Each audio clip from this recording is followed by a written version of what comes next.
Yes, you are rocking with the best. This is Just Blaze. Right now you're checking out Hip-Hop1987.com. Alright? Shout my hip-hop since 1987, niggas. Hip-hop since 1987.com.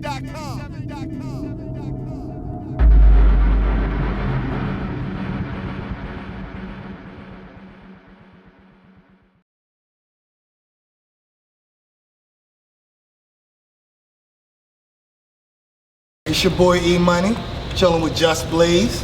How you been, man? It's been a little bit since we sat down. I've been good. Can't complain. A little tired. Bags under my eyes is a little heavier, but other than that, I'm good. Okay. Now, in between that time that we sat down, you been here for the Roots picnic. Yep. Did a nice little set with the boy Freeway. Right. Yeah, I mean, how's it when you guys get to link up? We just sat with him. He told me he was real excited. Yeah, Freeway and Chris and me, that's like, but it's obviously especially Freeway. That's like family, You know what I mean? So whenever we always see each other at least once or twice a year. It's like a family reunion. It's not a business thing. It's not a calculated thing. It's just, we gave something special to the world, about 10 years ago. So it's always good to just reunite and celebrate that. That's all it is. Now, Free gave us a very interesting story about the What We Do record. Is he here? No, he's not here. I don't believe he's here. I've been texting him. I don't know where he's at. We gotta get him in the building, man. He gave me such an interesting, great story on the What We Do record and how it manifested in one of the biggest records that come out of Philly.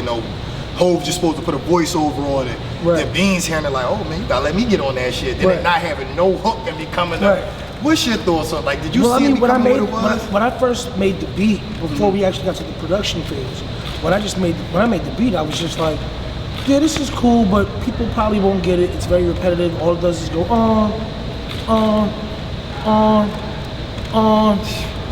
and I'm like, it might be a little much, or it may not be enough, right? But I made it anyway, and me and Free were at a point where, especially at that point, where he would rap to anything I gave him. I could literally just be like, and he would rap to it, because he was hungry. He was hungry. He had no deal when all that stuff was happening. He had no deal. It was just I saw something in him. We connected, he asked me to do Rock the Mic for him on a humble. It was 6 o'clock in the morning. And he just walked in. We was all living in Miami at the time. Dame had brought everybody out to Miami. And we barely knew each other. He was like, yo, can I get a beat? And I was like, it was 6 in the morning. All right, hold up. Here. And did really anything. Went back to my crib, to my condo, went to sleep. Went downstairs to the pool the next day, and he had 2 verses done in the hook and everything, and I'm like, yo! So that was kind of the start of our relationship, where it was like anything I gave him, he just went with it. So he did his round, and the other thing that about what we do is that was actually the only session Jay came to. We had already done a bunch of records, and Jay was like, as the label boss, he was like, I want to hear what you guys are doing with my money. So it was like an oversee type thing. Right. So he came in and was just like, play me some records. And we played him the records, and he was like, all right, cool. And then What We Do came on, and he was like, what's that?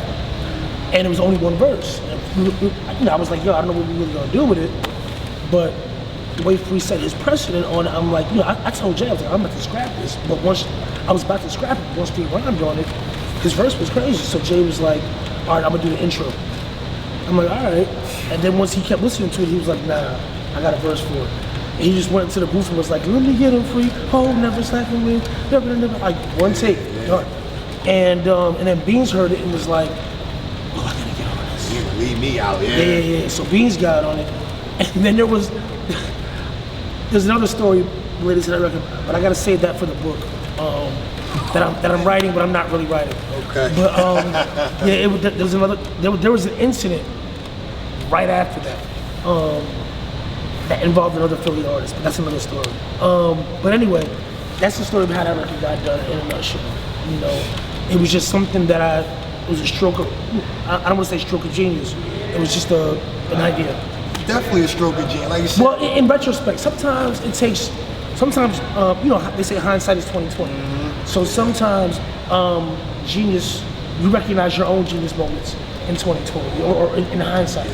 You know, where you're like, it's something that you do just to do it, and then as you're making it, you're not realizing what it is that you're creating until it's all said and done, and you're on the road 5 years later, and you play that piece, and you see the people's reaction.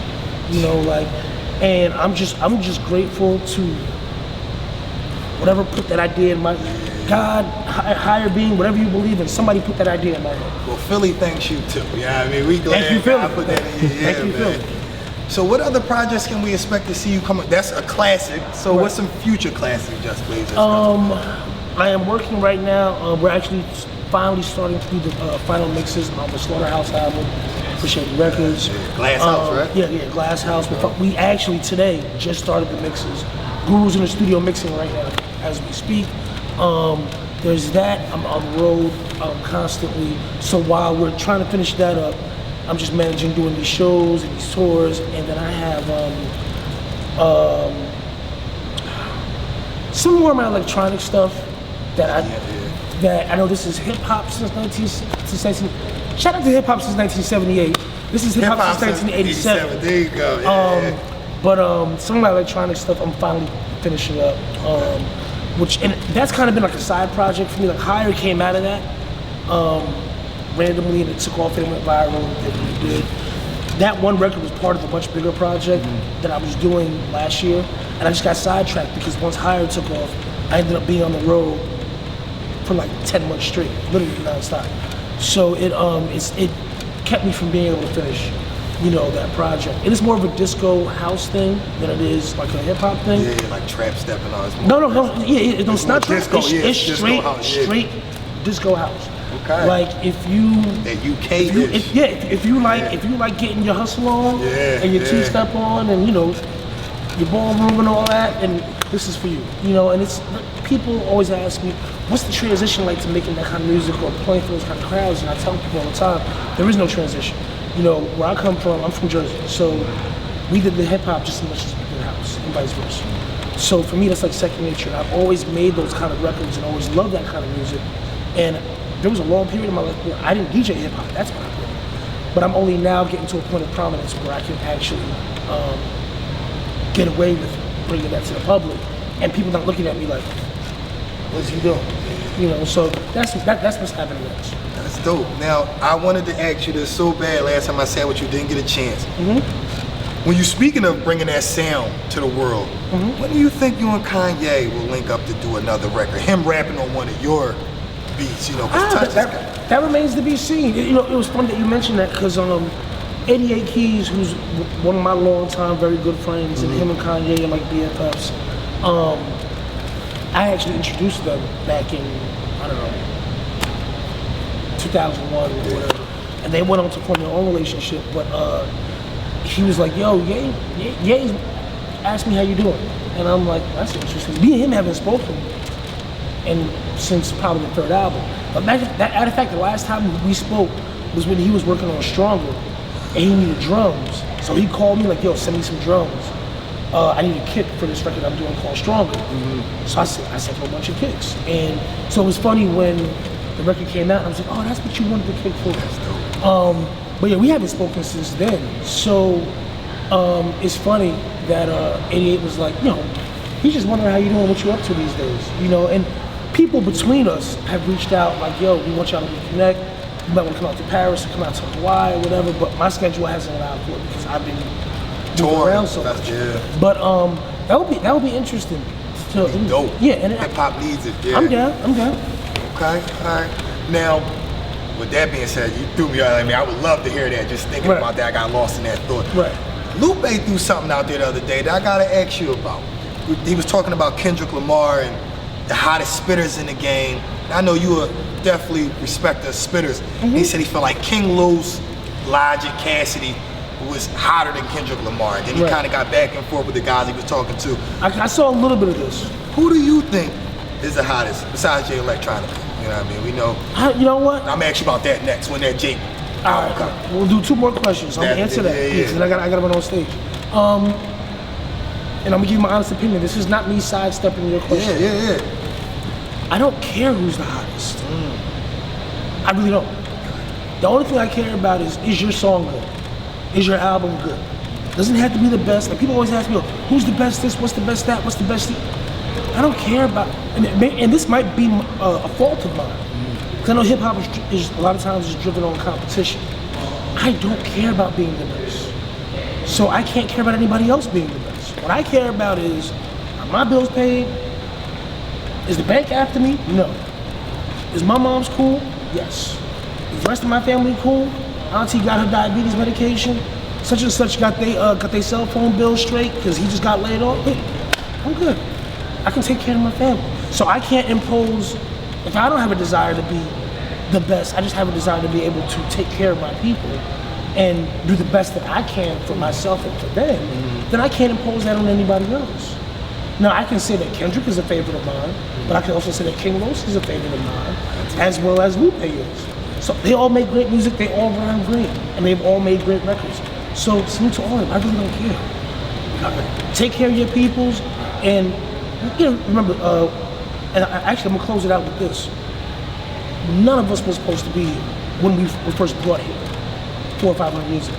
We weren't supposed to be here. Sure. We are now all in a position to take care of our families, make amounts of money that people who brought us here never intended for us to make. So I'd rather just capitalize on that and exploit that and make sure that my ascendants and descendants are all good. Other than that, like, dude, I'm about to play in Philly for 5 figures worth of money to make records, to play records that I made that came out of my brain. I won. I'm good. There you go. I'm cool. J Electronica album. That's on him. You have to ask him.